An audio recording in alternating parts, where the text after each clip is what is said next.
আজকে আমরা পড়ছিলাম কোরআন ও হাদিসের আলোকে চোখে দেখা কবরের আযাব এই বইটির পঞ্চম পাঠ।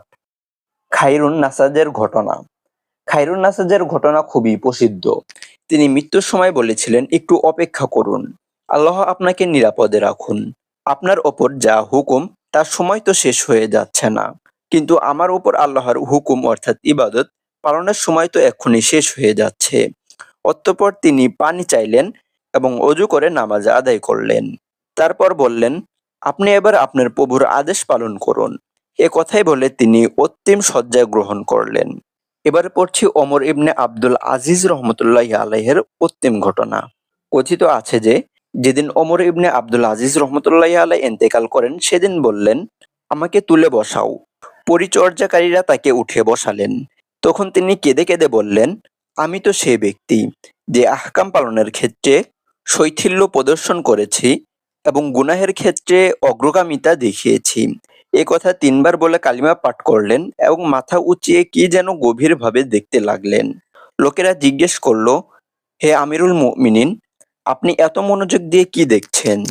তিনি জবাব দিলেন, আমি এমন কিছু অবয়ব দেখতে পাচ্ছি যারা মানুষ নয় এবং জিনও নয়। অতঃপর বিশ্ববিদাদের কাছে প্রাণ সমর্পণ করলেন। ইবনে আবিদ দুনিয়া। মাসলামা বলেন, হযরত ওমর ইবনে আব্দুল আজিজ রহমতুল্লাহি আলাইহি এর মৃত্যুর সময় আমরা উপস্থিত ছিলাম। তিনি ইঙ্গিতে আমাদেরকে বাইরে যেতে বললেন। আমরা সবাই বাইরে এসে বসে গেলাম। শুধু একজন খাদেম তার কাছে ছিল। ওই সময় তিনি এই আয়াত তেলাওয়াত করছিলেন, অর্থাৎ এই পরলোক আমি তাদের জন্য নির্ধারণ করি যারা দুনিয়ার বুকে ঐশ্বর্য প্রকাশ করতে ও বিপদ সৃষ্টি করতে চায় না। খোদাবিরোধের জন্যই শুভ পরিণাম। সূরা কাসাস আয়াত ৮৩। অতঃপর বললেন, নিশ্চয় তোমরা মানুষও নও, জিনও নও। অতঃপর খাদেম আমাদের ভিতরে যেতে বললেন।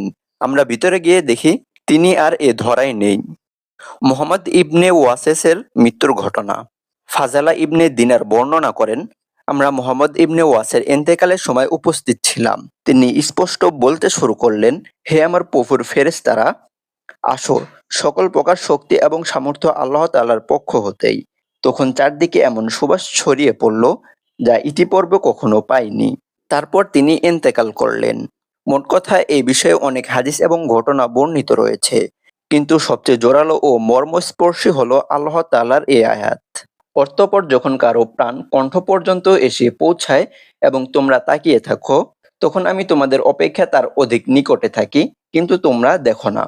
অর্থাৎ আমার প্রেরিত ফেরেশতারা তোমাদের অপেক্ষায় তার অধিকতর নিকটে থাকে, কিন্তু তোমরা দেখো না। সূরা ওয়াকিয়া আয়াত ৮৩ থেকে ৮৫। এটা ইহজীবনের শেষ মুহূর্ত। সামান্য সময় পরেই বর্জকের জীবন শুরু হবে। ওই সময় মৃত পথযাত্রী যা কিছু দেখতে পায়, পৃথিবীবাসী তা দেখতে পায় না।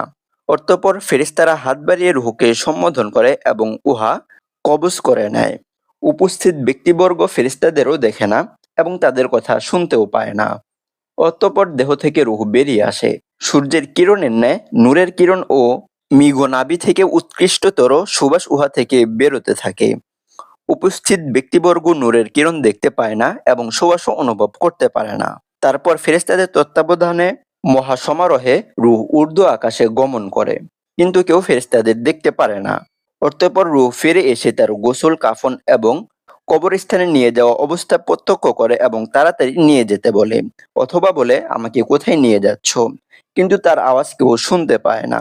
অতঃপর যখন তাকে কবরে রেখে উপরে মাটি দিয়ে স্তূপকৃত করা হয়, তখন এ মাটির স্তূপ ফেরেশতাদের মৃত ব্যক্তির কাছে আসতে অন্তরায় সৃষ্টি করে না।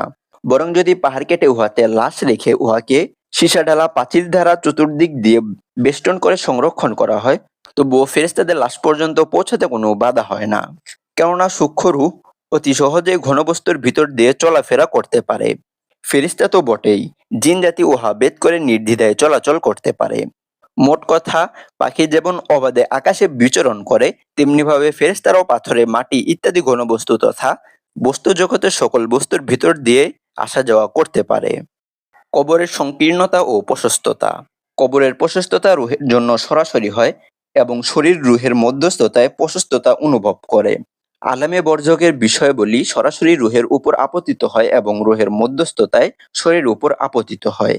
তেমনিভাবে বাহ্যিক কবরের লাশ দুহাত জায়গায় অবস্থান করা সত্ত্বেও রুহের ক্ষেত্রে তার কবর দৃষ্টির শেষ সীমা পর্যন্ত প্রসারিত করা হয়।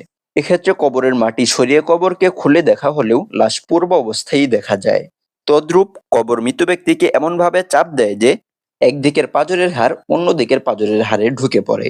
এ কথাগুলো অনুভূতি, বিবেক এবং স্বাভাবিকত্বের পরিপন্থী নয়। যদি লাশ আগের মতোই অবিকল থাকে তাহলে একথা প্রমাণিত হয় না যে কবর উহাকে চাপ দেয়নি। এমনও তো হতে পারে যে চাপ দেওয়ার পর লাশ পূর্ব অবস্থায় ফিরে এসেছে। আসল কথা হলো বেদিন এবং নাস্তিকদের নিকট নবীদেরকে মিথ্যা প্রতিপন্ন করার প্রবণতা ছাড়া আর কি বা আছে?